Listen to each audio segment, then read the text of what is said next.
Morning Glory with Barry Upton and friends. Come on, get up, get out, and get moving. Come on, get up, get out, and let's do it. Come on, get up, get out, and start grooving. Jumping around to the sound of music.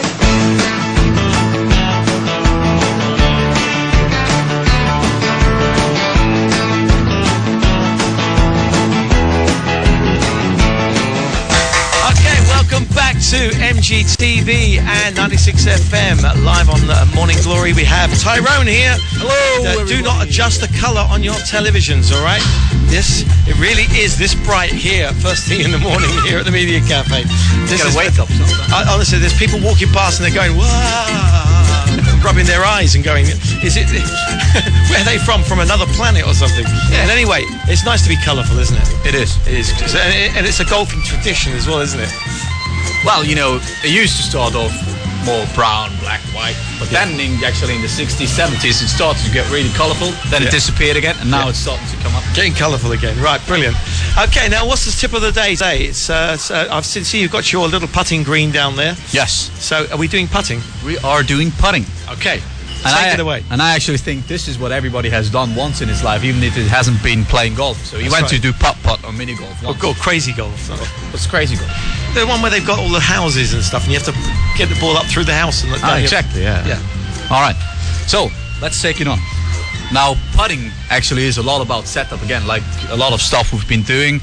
Posture is key. It's preparation, yeah. Exactly. So, let me show you. What we actually would like to have is that our eyes are just straight over the ball when we address. We actually do the same thing. We're not gonna go into our knees. We actually do the same thing as with our irons, bend from the hips, and flex our knees, and trying to be very, very tight in your legs. Huh? So tight in the legs, try okay. To be quite firm there. So bend the knees slightly. Yeah, bend the knees slightly so that you get down over it, and then think that your eyes are just directly over the ball. Most prefer the left eye, just straight over the ball. Right. So straight down the club. Yeah. And the other things what you gotta also pay attention to is that you actually align properly with your shoulders, your hips, knees, and feet. Okay. So they all actually go into your target line. It's got to be in a line. Exactly. So no one can be standing like this and trying to expect to hit it. Right. Putt, you know, it's going all crooks. Yeah, that's all crooked. Okay, right. So we're in a nice straight line, looking straight down the club. Yeah, and what about the grip? Well, the grip is one thing which is very, very individual in putting. So I would like you to find a grip where you say, well, it's not a wristy grip. For example, if someone has a split grip like this, a split grip where the hands separate, this is all very, very wobbly, very wristy. And what I would like you to do is, for example, what I'm doing is I'm kind of crossing my hands into each other so that it's all kind of like a locked feeling. Right. So that I really feel like I'm firm with my wrists and I can actually maintain swinging the club without breaking down my wrists. So there's no chance of it sort of going a bit wibbly wobbly. Exactly. Yeah. That's a golfing term, that wibbly wobbly, by the way. Wibbly wobbly. So okay. So you've got your hands locked together in an individual way over the gripping the putt. Yeah, exactly. Gripping the club, ready to putt, and you've got your eyes in a line down the club. Now, what next? What about hitting the ball? That's the. So remember, last time we've been doing chipping, huh? And also, it's again about a very, very similar move. So when we have set up as we want to, what we want to do is actually want to use our shoulders to pivot around our spine. Okay. The head stays steady, legs stay steady, and we just use shoulders to pivot straight back. So it's like left shoulder back, right shoulder through. Yeah. As you can see. So it's a very simple move, but it's very important for you that you try to stay as steady as possible. You've got to have control over your body. Yeah, exactly. That's the trick. And most people don't pay any attention to how they set up. They just stand there, mostly kind of like this, and then they hit it with their hands and their arms, and it's going everywhere. And you can't control your distance. Whenever you watch people on putting greens, they always practice first, don't they? Because it's, I suppose, the amount of pressure you put onto the ball is key, isn't it? It is. You know, and what I like to teach people is, it's not about how hard you hit a ball or how soft you hit a ball. It's all about rhythm. Yeah. I try to maintain. See, rhythm. You like that? The rhythm, man. So I try to maintain always kind of like a 1-2 rhythm. Doesn't matter if I hit a short putt. Right. You know, like just 1, 2. If I hit a mid putt, 1, 2. Okay, so Long you don't want putt, to one, sort of two. draw it back and then wait a and moment then trying to hit it. and That's try not to what hit you it. want to do. No, You know, no. you try to create a smooth rhythm, Yeah. a repetitive rhythm, so you can actually also start to control your distances with your. So is it good to practice your rhythm, just going backwards and forwards like this? Yeah, it is. Get- It is. see, I've got It it. is, but you gotta keep your head steady and your feet steady. There, Yeah. it's not like twisting around. And No, everything. no, okay, it's not like dancing. Okay. And now the thing that always amazes me is when you get onto a putting green, there's bumps, isn't there? There's little hills and things, Yeah. you know. So does that come with experience, knowing how to bend it around? Because you sometimes see a top golfer and you think, oh, he's missed that hole by miles, and then it bends around. And then it starts to come down the hill and drops plop in the hole. Now it's mostly it's actually down to experience. You know, when you've been playing golf, you start to understand how to read greens, and it's actually all very clear. You know, when you actually see a hill coming, this side is higher, right side is higher, left side is lower. So where's the puck gonna go? Yeah. It's gonna go to the left, down the hill. Yeah. So you just gotta feel like and try to see the lines. You know, try to imagine. You just gotta be very imaginative. You know, so look, where do you think is the breaking point of this putt, and then you try to hit your putt there, and the rest is down to gravity again. You know, so And it's- it's going to take a lot of practice, a lot of experience. That isn't it, really? Yeah, it does. But you know, go onto the golf course and try to pay a bit more attention how the greens are looking like. So when you have hit your shot onto the green, while walking up, you can actually have a look at the green already. Yeah. And just see where the elevation differences are. You know, where the highest point is, lowest point. So it gives you a good idea. What about the length of the grass? Because that can make a difference, can it? On the green? Yeah. Yeah, it does. It does. You know, it's each golf course down here, it's being measured in stimp meter. You know, the lower the stimp meter, the slower the green. Right. You know, stimp meter is a machine which you put up on your shoulders, and you actually hold the ball and you roll it down that machine, and then they measure how many meters this thing is rolling off that. So that's how you measure pace of the green. Yeah. So, for example, about standard on the tour in the States is about 11 to 12, which is pretty quick. Yeah. So that's how you get measured. And down here, it's usually around 9, 8.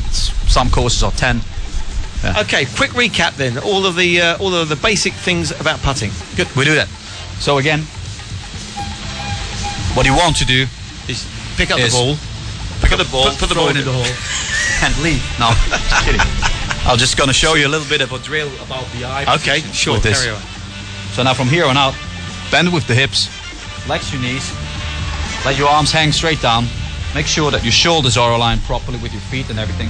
And from here on out, to check your posture and your eye position, you actually get set up like you feel like, okay, I'm comfortable now, and then you let that ball drop down. Okay. Then the spot where it dropped actually tells you, okay, now my eyes are pretty much at the spot where they need to be. Okay. And then from there, you actually carry on and strike the putt. So he's now drawing his arms back and doing a little special 1-2 movement.